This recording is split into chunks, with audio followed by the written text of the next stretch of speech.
Hello everyone. In the last video, we have discussed about how to create application. So in in this video, we will cover processes artifact. Uh, Processes is the thing but a setup activity along with the supporting document and content. Okay, the processes will be having the start and end. So if we have, let's consider a business process, creating account. Okay, creating account in the bank, we'll be having a process. First, we have to put the request into the front office person. Then he will be doing a data entry. Then followed by manager will be approving, and your account will be get created. Okay, so this is a process. It has a start and end. So those kind of business processes we can automate by using an artifact called processes. Okay.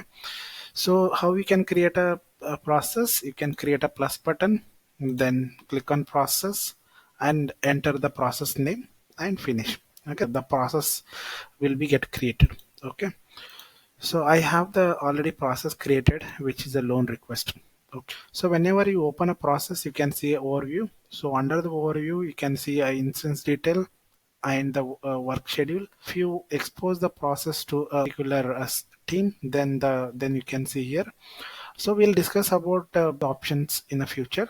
So video, let's focus on the definition part. Okay.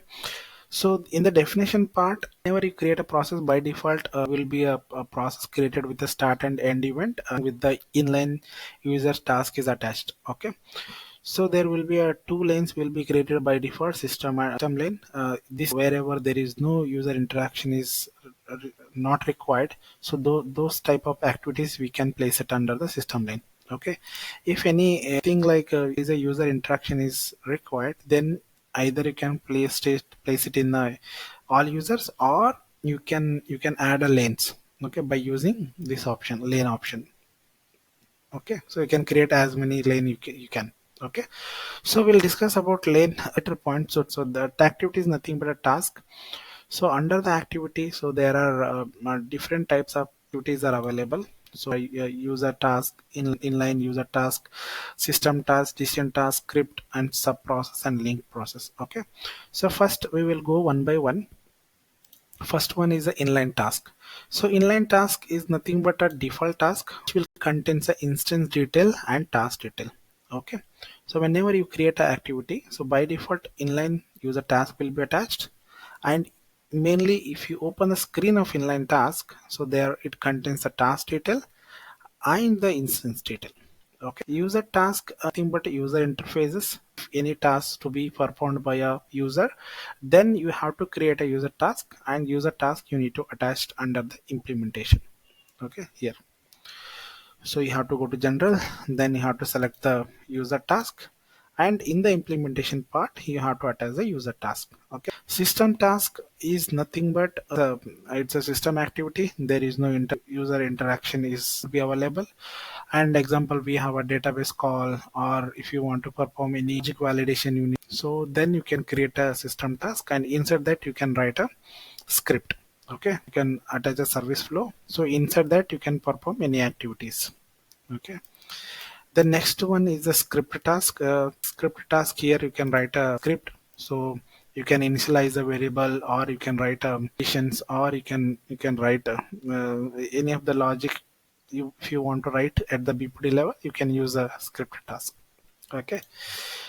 So the next one, we have a sub process. It's a type of activity. So where you can attach a child process. Okay. So sub process is nothing but it's always associated with the parent process, and it will utilize the data binding from the parent process.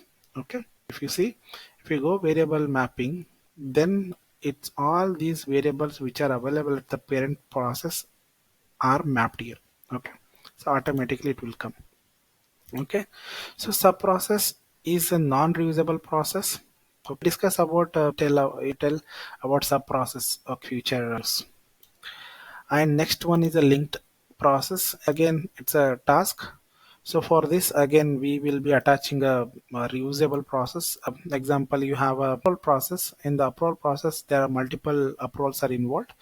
Then it's a reusable process For that case, you can create a link process. For the implementation, you have to attach the process, and followed by you have to do a data mapping.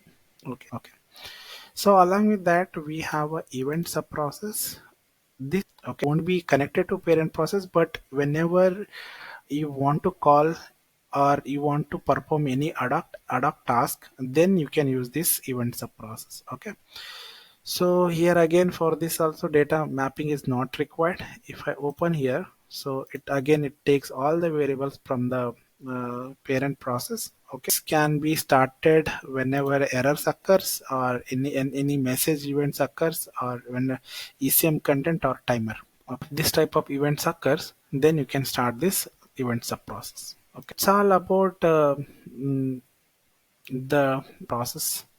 Okay, so much for watching. So see you in the next video.